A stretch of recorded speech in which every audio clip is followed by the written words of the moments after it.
Test 2. You will hear a number of different recordings, and you will have to answer questions on what you hear.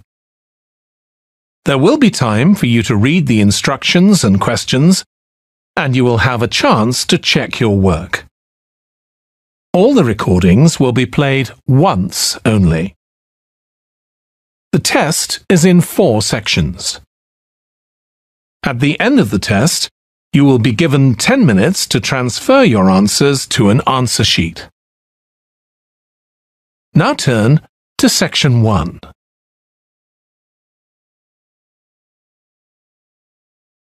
Section 1. You will hear a woman phoning the secretary of a cycling club to find out about becoming a member. First, you have some time to look at questions 1 to 6.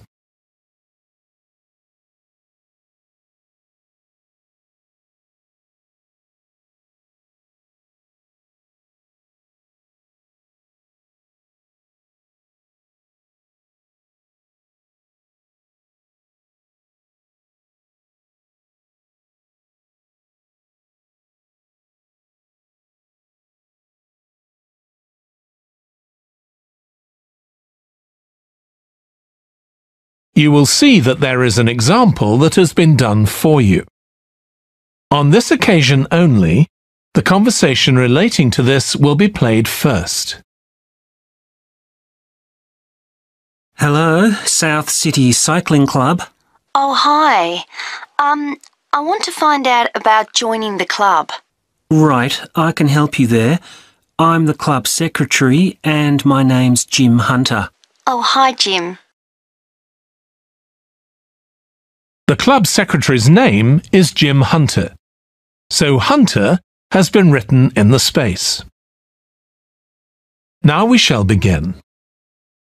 You should answer the questions as you listen because you will not hear the recording a second time. Listen carefully and answer questions 1 to 6. Hello, South City Cycling Club. Oh, hi. I want to find out about joining the club. Right, I can help you there. I'm the club secretary and my name's Jim Hunter. Oh, hi, Jim. So, are you interested in membership for yourself? That's right. Okay, well, there are basically 2 types of adult membership. If you're pretty serious about cycling, there's the full membership. That costs $260, and that covers you not just for ordinary cycling, but also for races both here in the city and also in other parts of Australia. Right. Well, I'm not really up to that standard. I was more interested in just joining a group to do some cycling in my free time. Sure, that's why most people join. So in that case, you'd be better with the recreational membership.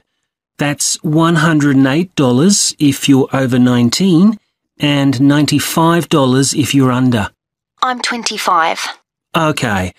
It's paid quarterly and you can upgrade it later to the full membership if you want to, of course. Now, both types of membership include the club fee of $20.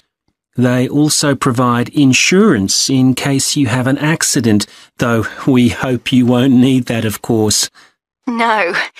Okay, well, I'll go with the recreational membership, I think, and that allows me to join in the club activities and so on. That's right. And once you're a member of the club, you're also permitted to wear our kit when you're out cycling. It's green and white. Yes, I've seen cyclists wearing it. So can I buy that at the club? No, it's made to order by a company in Brisbane. You can find them online. They're called Jerry's. That's Jerriz. You can use your membership number to put in an order on their website. Okay. Now, can you tell me a bit about the rides I can do? Sure.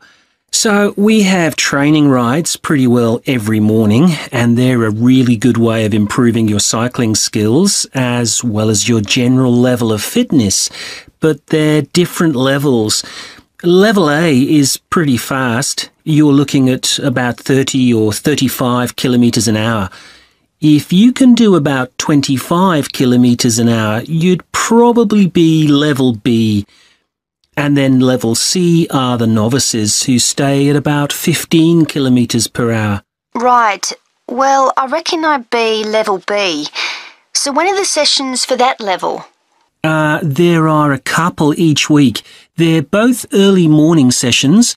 There's one on Tuesdays, and for that one you meet at 5:30 a.m, and the meeting point's the stadium. Do you know where that is? Yes, it's quite near my home, in fact. OK, and how about the other one? That's on Thursdays. It starts at the same time, but they meet at the main gate to the park. Is that the one just past the shopping mall? That's it. Before you hear the rest of the conversation, you have some time to look at questions 7 to 10.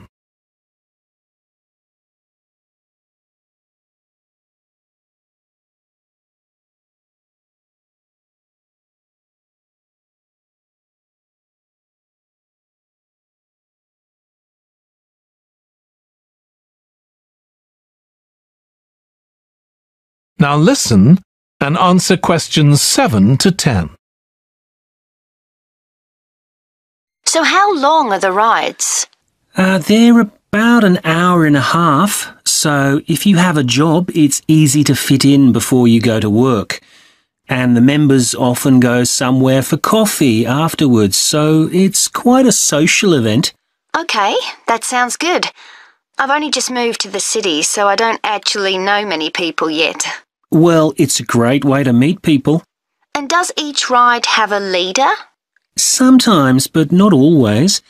But you don't really need one. The group members on the ride support one another anyway. How would we know where to go? If you check the club website, you'll see that the route for each ride is clearly marked. So you can just print that out and take it along with you. It's similar from one week to another, but it's not always exactly the same. And what do I need to bring? Well, bring a bottle of water and your phone. You shouldn't use it while you're cycling, but have it with you. Right. And in winter, it's well before sunrise when we set out, so you need to make sure your bike's got lights. That's OK. Well, thanks, Jim. I'd definitely like to join. So what's the best way of going about it? You can... That is the end of section 1. You now have half a minute to check your answers.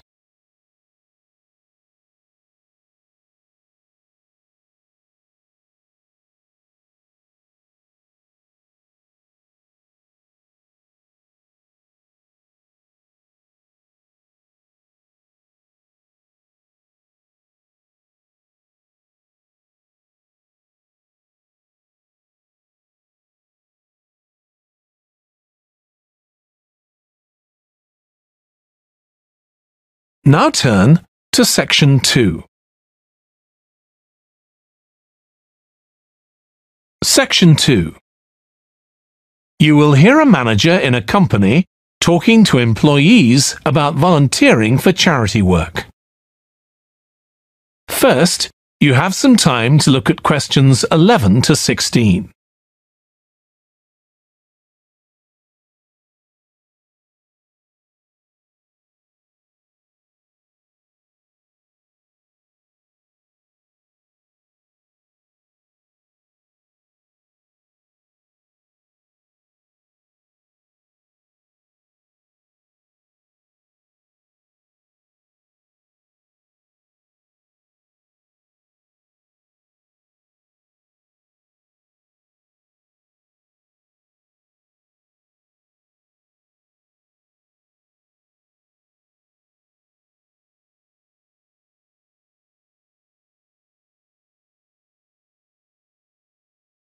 Now listen carefully and answer questions 11 to 16. Thanks for coming, everyone. Okay, so this meeting is for new staff and staff who haven't been involved with our volunteering projects yet. So, basically, the idea is that we allow staff to give up some of their work time to help on various charity projects to benefit the local community. We've been doing this for the last 5 years, and it's been very successful. Participating doesn't necessarily involve a huge time commitment.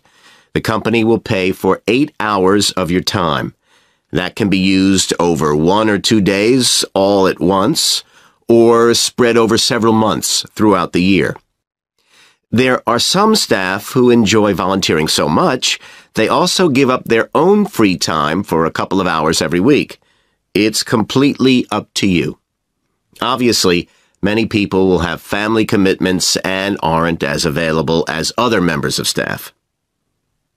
Feedback from staff has been overwhelmingly positive. Because they felt they were doing something really useful, nearly everyone agreed that volunteering made them feel more motivated at work. They also liked building relationships with the people in the local community and felt valued by them. 1 or 2 people also said it was a good thing to have on their CVs. One particularly successful project last year was the Get Working project. This was aimed at helping unemployed people in the area get back to work. Our staff were able to help them improve their telephone skills, such as writing down messages and speaking with confidence to potential customers, which they had found quite difficult. This is something many employers look for in job applicants, and something we all do without even thinking about every day at work. We've got an exciting new project starting this year. Up until now, we've mainly focused on projects to do with education and training. And we'll continue with our reading project in schools and our work with local charities. But we've also agreed to help out on a conservation project in Redfern Park. So if any of you fancy being outside and getting your hands dirty, this is the project for you. I also wanted to mention the annual Digital Inclusion Day, which is coming up next month. The aim of this is to help older people keep up with technology. And this year, instead of hosting the event in our own training facility, we're using the ICT suite at Hill College, as it can hold far more people. We've invited over 60 people from the Silver Age Community Center to take part, so we'll need a lot of volunteers to help with this event. If you're interested in taking part, please go to the volunteering section of our website and complete the relevant form. We won't be providing any training for this, but you'll be paired with an experienced volunteer if you've never done it before. By the way, don't forget to tell your manager about any volunteering activities you decide to do. Before you hear the rest of the talk, you have some time to look at questions 17 to 20.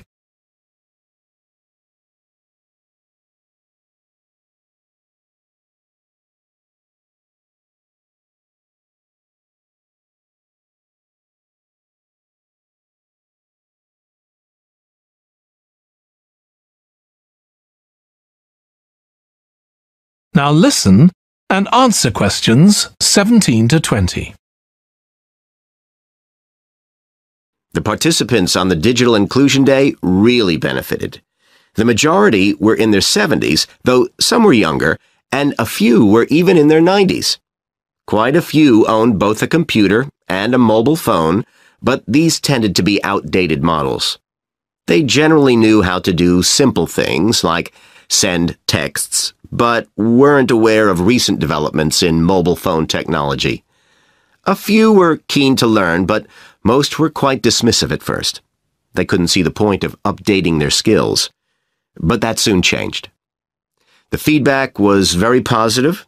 The really encouraging thing was that participants all said they felt much more confident about using social media to keep in touch with their grandchildren, who prefer this form of communication to phoning or sending emails. A lot of them also said playing online games would help them make new friends and keep their brains active. They weren't that impressed with being able to order their groceries online, as they liked going out to the shops, but some said it would come in handy if they were ill or the weather was really bad.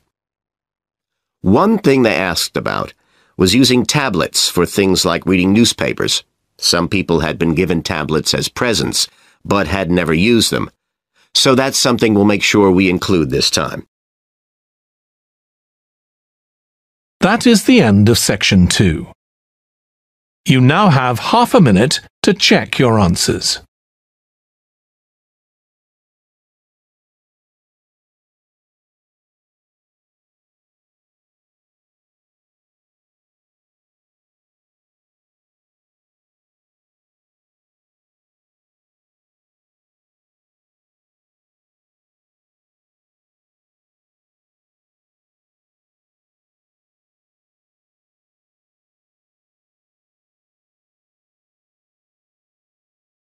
Now turn to section 3.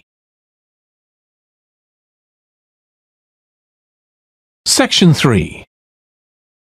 You will hear a student called Russ consulting his tutor about a presentation he is preparing on nanotechnology, the study of materials on an extremely small scale. First, you have some time to look at questions 21 to 25.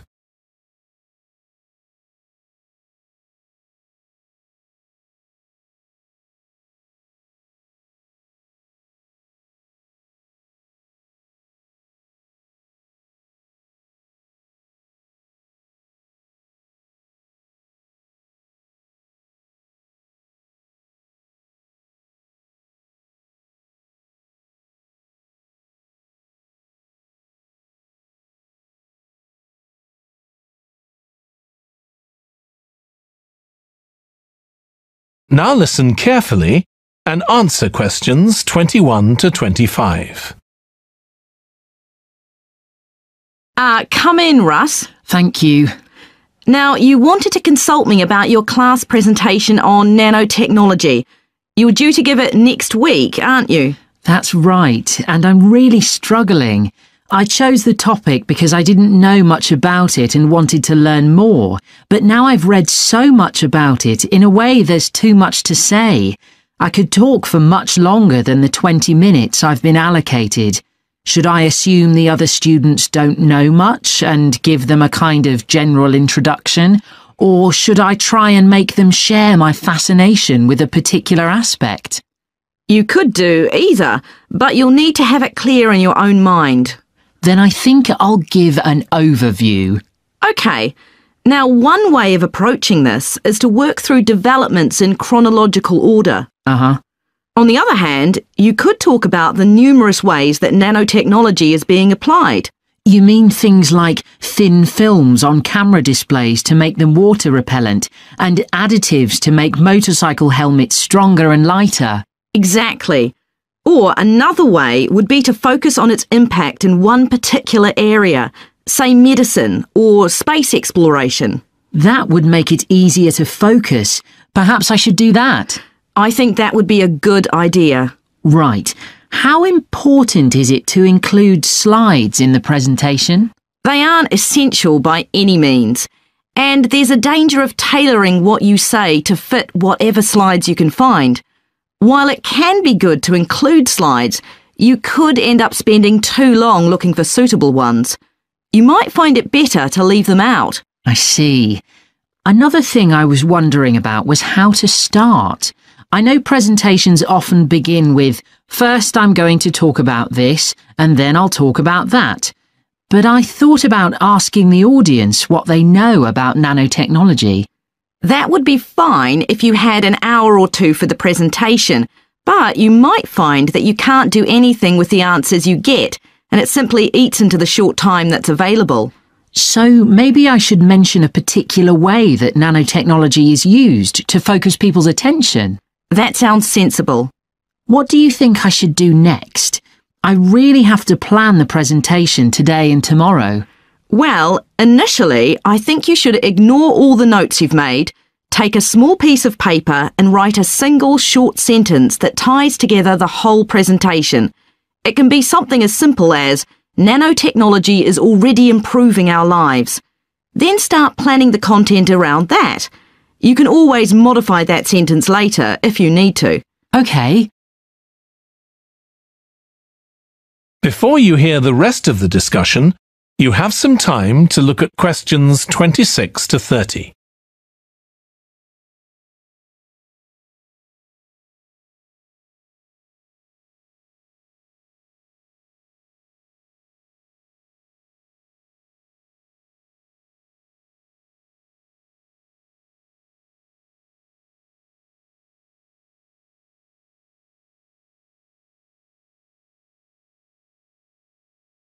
Now listen and answer questions 26 to 30.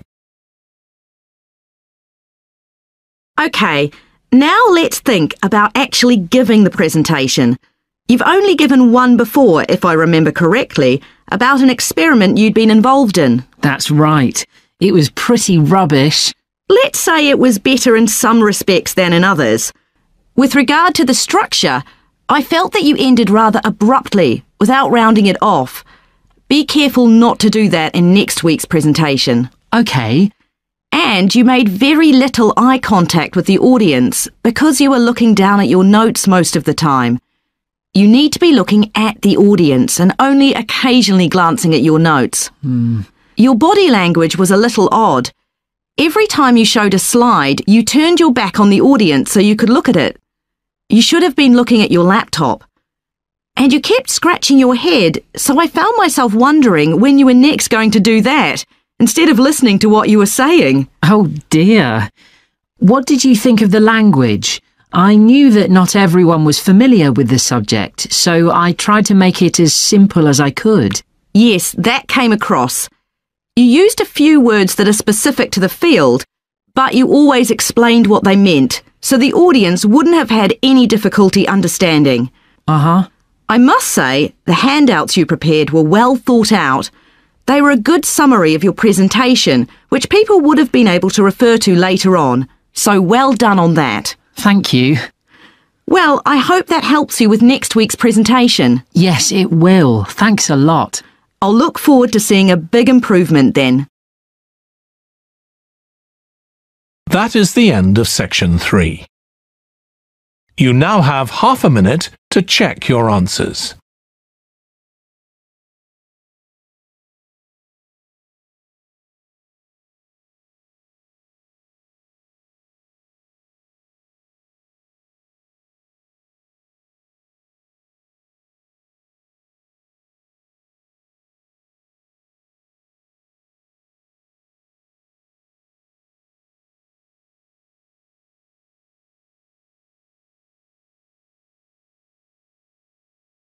Now turn to section 4.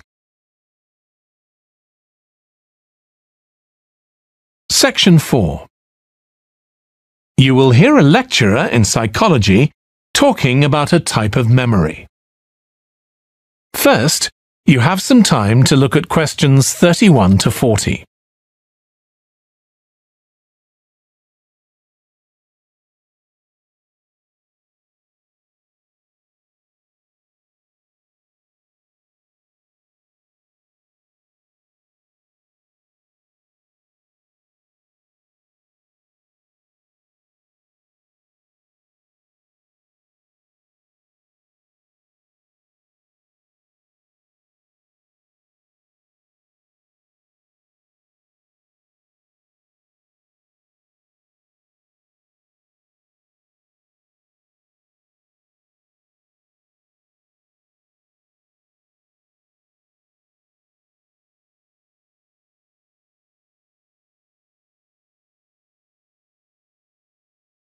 Now listen carefully and answer questions 31 to 40.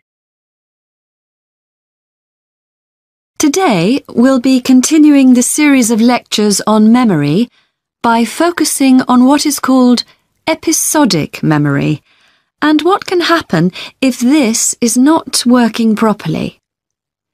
Episodic memory refers to the memory of an event or episode. Episodic memories allow us to mentally travel back in time to an event from the past. Episodic memories include various details about these events. For example, when an event happened and other information such as the location. To help understand this concept, try to remember the last time you ate dinner at a restaurant. The ability to remember where you ate, who you were with, and the items you ordered are all features of an episodic memory. Episodic memory is distinct from another type of memory called semantic memory. This is the type of factual memory that we have in common with everyone else. That is your general knowledge of the world. To build upon a previous example, remembering where you parked your car is an example of episodic memory. But your understanding of what a car is and how an engine works are examples of semantic memory. Unlike episodic memory, semantic memory isn't dependent on recalling personal experiences. Episodic memory can be thought of as a process with several different steps of memory processing, encoding, consolidation, and retrieval. The initial step is called encoding. This involves the process of receiving and registering information which is necessary for creating memories of information or events that you experience. The degree to which you can successfully encode information depends on the level of attention you give to an event while it's actually happening. Being distracted can make effective encoding very difficult. Encoding of episodic memories is also influenced by how you process the event.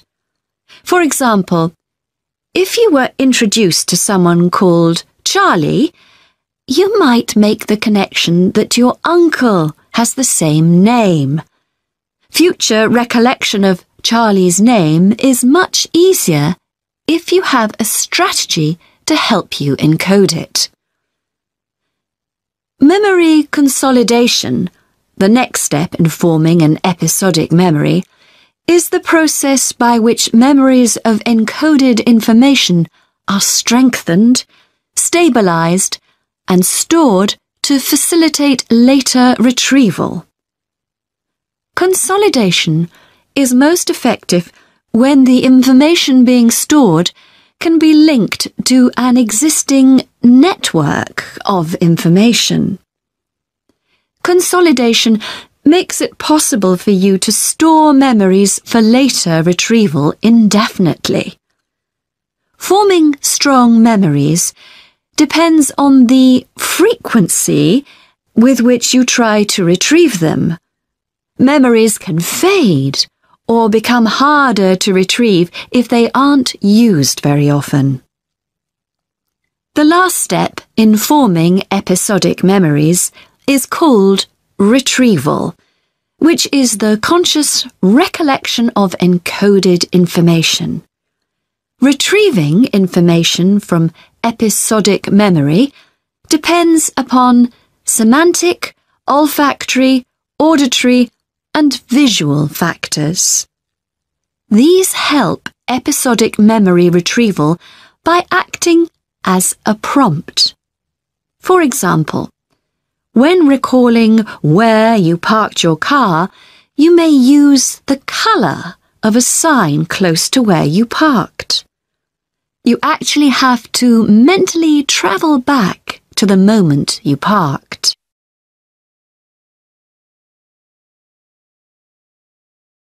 There are a wide range of neurological diseases and conditions that can affect episodic memory.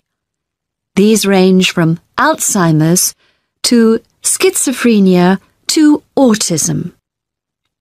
An impairment of episodic memory can have a profound effect on individuals' lives.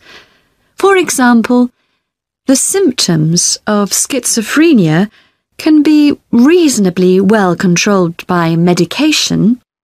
However, patients' episodic memory may still be impaired, and so they are often unable to return to university or work. Recent studies have shown that computer-assisted games designed to keep the brain active can help improve their episodic memory. Episodic memories can help people connect with others, for instance by sharing intimate details about their past, something individuals with autism often have problems with.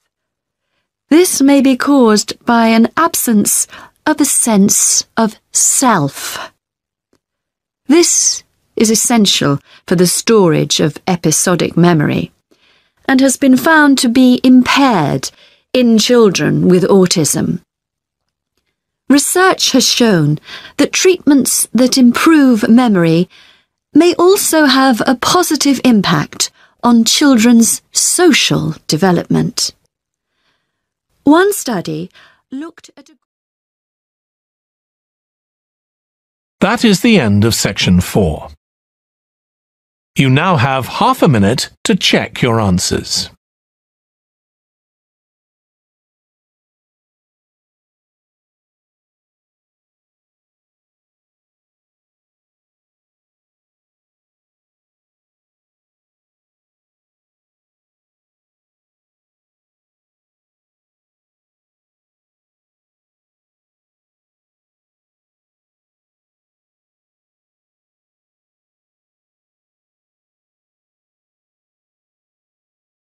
That is the end of the listening test.